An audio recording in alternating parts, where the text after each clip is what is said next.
Hello everybody, thanks for stopping by Greg's Beer Reviews today. It's about that time. Let's go take that walk and see what's in the fridge today.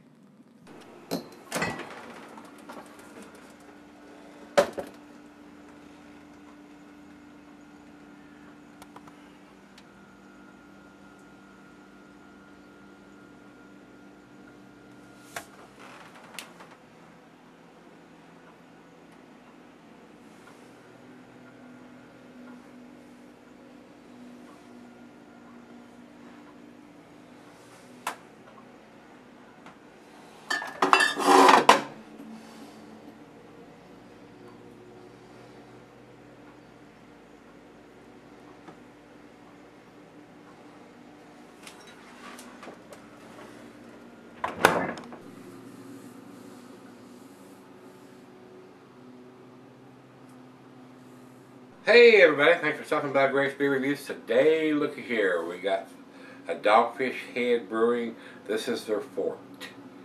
And by the nuclear colored cap they have on this, it's like they put on their monster beers. This is a monster beer.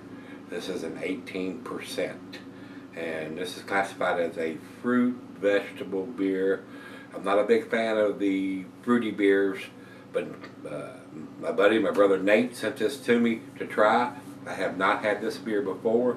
I'm not a big fan of what Dogfish Head does in their monster beers. I'm not a fan of the 120 and some of the others that are just big, boozy examples of what they can do. I have not been impressed with the nuclear beers and the nuclear cap beers that these guys, that Sam and the people there at Dogfish does. I think Avery does a much better job of the monster beers than Dogfish does. So, but we're going to do it and see what this ends up being. If it's something that I don't care for the taste, I'll probably give some of it or most of it to the other half. I'm just not a fan of these big fruity raspberry, cherry, whatever fruit juice they're pouring into the fermenter to come up with this monster concoction of an 18%. I think they could have done this. I have never had it though, and I think they probably could have done this at a 8, 9, 10, even 11% instead of an 18%er. Lord have mercy. Why would you need a fruity beer at that magnitude? Unless you just want to get shit-faced. That's the only reason I can say. And I'm sure Nate probably paid between $10 and $15 for this one bottle of beer. Very costly beer to buy. But if you want to get in the Hammer Lane and the Express Lane real damn quick, this is the way to do it. You'll pop that $10, $12, $15 for this bottle and you drink it all yourself and you got your buzz right there off of one beer. So let's see what it brings to the table, guys. Commercial description on this says, the world's strongest fruit beer. Ain't no doubt. Brewed with Oregon and Delaware raspberries.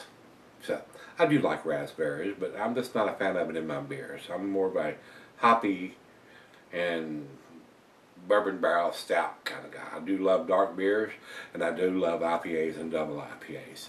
I like a nice change up occasionally for a Hefeweizen and a Belgian ale or a quad or whatever. I do enjoy those styles, but once you start getting into the 18%er, I usually reserve that for the darker beers. Something that's going to have a little more taste to it other than a lot of alcohol and a lot of fruit juice. Just my opinion. You may love this beer. You may think that's the thing about beer. Beer tastes are subjective. What I may love, you may hate. What you may love, I may hate. So I don't know what this is going to bring to the table, and whether it's going to be a big boozy mess of raspberries or it's going to be something tasty. I will reserve judgment on it, and if I like it, I'm going to tell you that. And if I don't, I'm going to tell you that too. So that's all we need to talk about. We got the ABV. I don't think I'm going to have an IBU anywhere. Well, actually, Untapped has it at 49, which is not very big for an 18% beer. A lot of malt, a lot of sweet malt is used to produce an 18% beer, so they got to have the balance there. They got to have the right amount of hop bitterness to balance this beer out, rather than being a big, juicy, sweet mess. So, hopefully I'm going to like it. I do. And I do appreciate Nate spending his hard-earned money on it and sending it to me to try. So, thanks, Nate. I do appreciate it, sir. I'm going to be as honest as I can, though. that's all we need to talk about. So let's get the cap off this nuclear bomb. Nice hiss. A little bit of smoke out of the top. Food pairing says general salad. Would you drink an 18% beer with a salad? I don't freaking think so. You would need a big, great big bold dish to go with this, not a salad. A big hearty steak, rack of ribs. I mean, something big and bold, not salad, to go with this beer. So, and I get these from Beer Advocate, the food pairing. So, a lot of times they got their head up their ass as far as I'm concerned. Let's get down the center and see if we can generate a little bit of a head on an 18%er.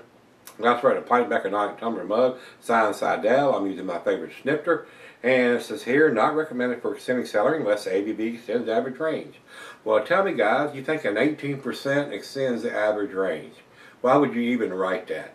Like I say, you know, some of the stuff that's written on Beer Advocate and Rate Beer, I think they're CSMs, crack smoking monkeys.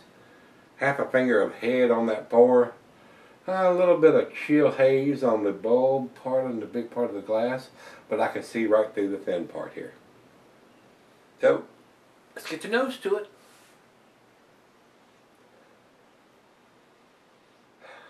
Big bold raspberries. They've used a lot of raspberries, raspberry juice or whatever to come up with this fruity vegetable beer.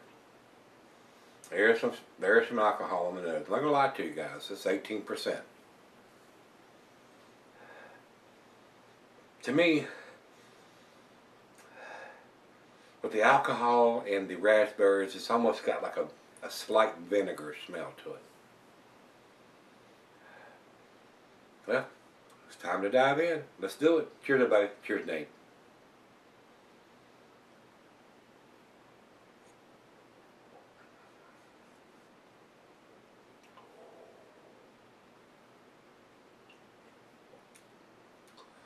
Big time raspberries. Big time alcohol. You know you're drinking a monster beer when you put this to your lips. I just don't know. Well, I do know. They like to go out of the box. Let's do this. Let's do that. Let's see what we can do with this. Let's see what we can do with that. This is an out-of-the-box beer. This is not a typical beer. This is not something you would drink every day. This is something that they said, well, let's do an 18% beer with raspberries. And that's what they've done. And that's what I'm getting. Raspberries and alcohol.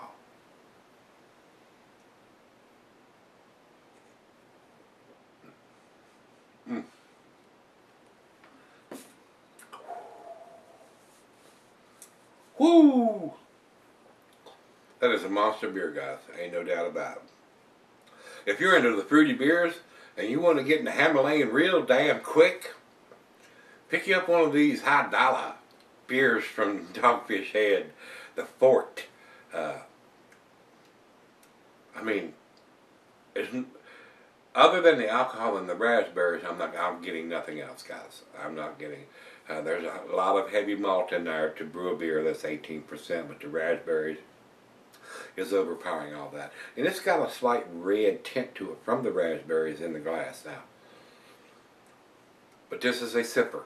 This is a monster beer. This is probably not something that I would pick up for myself. So Nate, once again, my friend, my brother, I do appreciate you sending it to me, but this is a little out of my league as far as being a fruity beer and being a 18%er on top of that.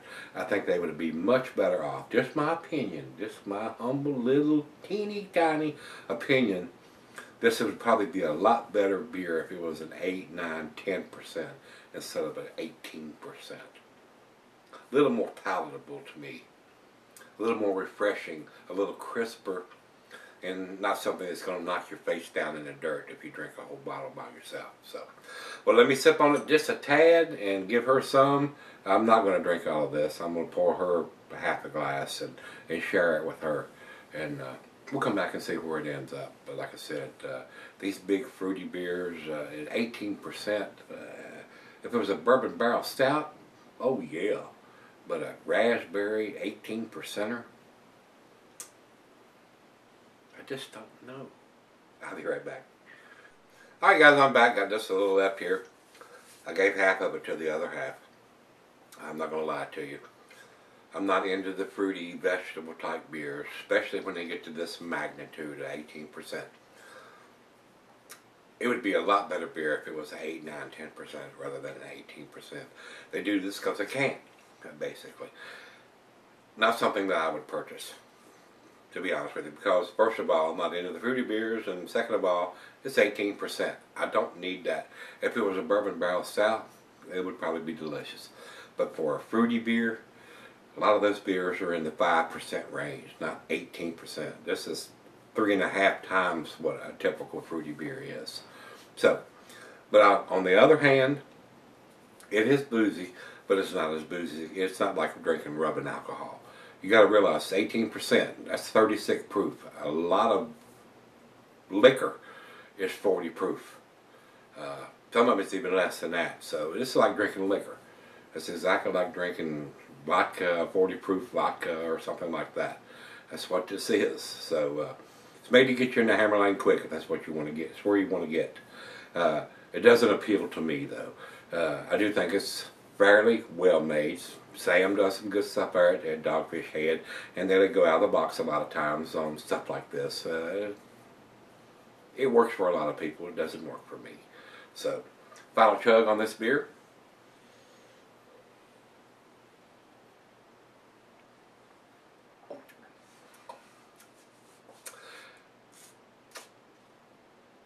It's the same as it was when I first poured it in the glass. It's raspberries and alcohol. That's what I'm getting on this beer. It's not burning or anything like that on the throat, but it is a sipper. It is a big boy's beer. This is definitely not something you would want to drink in a bar or a brew pub or anything and try to drive. So if you do like these type of beers, being vegetable, fruity beers, raspberry beers, you'd probably want to drink this at home. Pick it up, take it home and drink it, and you might like it if you're into the fruity beers. But this is not something you'd want to drink out and have to drive. Trust me. To me, guys, as far as dating, I thought they did date their stuff, but looking at the bottle, I don't see anything stamped on it or written on it as far as vintage or dating anything, so I'm surprised about that, and I don't see anything on the label as far as when it was done or produced, whatever vintage it is. So 18% is not going to go bad, that's for sure. This beer will probably keep 20 years or more. But you know, if you wanted to, you know, and I don't know how often they do it, whether they do it every year or how often, you might want to do a side by side if you're into this beer, and do a vertical or whatever, or just to do a sampling and pass it around. 18%, boy, you could pour 5 or 6 people a little bit of this, and it would go around very well. But I don't see anything on the bottle, so I'm a little surprised on that. Guys, as far as I'm concerned, I'm going to give this beer a B+. Numeric rating would be 88 on this beer. Over to Beer Advocate, they say 83. Over to Rate Beer says 74 overall, but 92 in the style. And the final check-in, we go over to Untappd, they say 3.84. B+. That's where they've got it. That's where I would put it. If you're into the fruity beers, you may love this. This may knock your socks off. It may blow your hair back. It may take you in a back room and do things we can't talk about on YouTube. But if you're not, you're going to get probably what I'm getting. A lot of raspberries and alcohol. So, as far as I'm concerned, you could take some raspberry juice and throw a little bit of vodka or tequila or something in it and achieve the same thing. It is a monster beer, guys, no doubt. So, if you've had this one from Dogfish Head, their Fort, which is a raspberry, I don't know if I'd call it a quadruple, but 18%. That is a monster beer.